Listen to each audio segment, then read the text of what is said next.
Taylor Swift. If there's anyone hotter in the entertainment industry right now, I don't know who it is, and what a story she has. Some people just know their entire lives exactly where they're going, and this certainly describes Taylor. She was even named after singer-songwriter James Taylor, no relation. She started her career performing at local coffee shops when most girls her age were still playing with Barbie dolls, and she has never looked back. Today at just 34, she's a full-fledged music and entertainment icon and self-made billionaire who can often be seen at Kansas City Chiefs football games with this guy. Here's the message. I believe we all have clues as to what we should be doing with our lives, even at a very early age.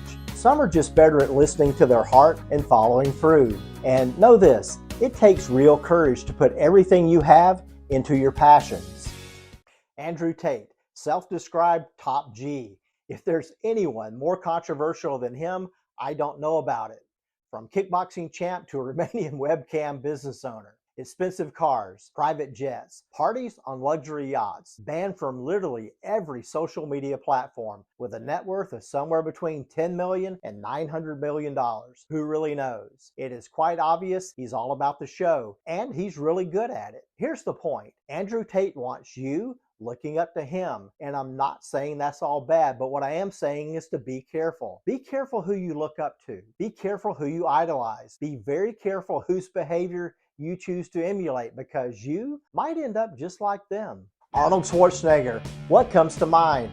7-time Mr. Olympia, mega movie star, Conan the Barbarian, Terminator, Predator, even Governor of California, and so much more. How did he go from poor Austrian immigrant to worldwide superstar? Simple. It's what he intentionally and deliberately decided to do. You see, at a very early age, Schwarzenegger had a vision for his life and his future, and he would stop at nothing to achieve it. What lessons can be learned? Number 1, be hard on yourself. The stories behind his brutal workout routine are legendary.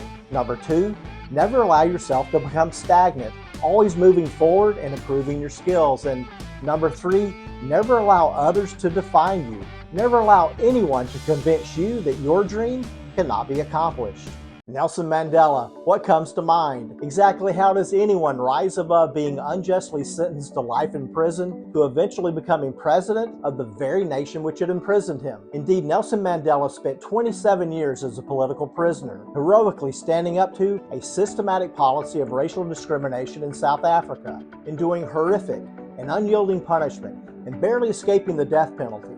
I believe that Nelson Mandela is arguably one of the greatest examples in history of not merely standing up for, but giving everything you have for what you believe in. The fact is that Mandela beat back and overcame an unjust system through little more than the power of his own will. The lesson is simple. Always, always fight for what you believe in.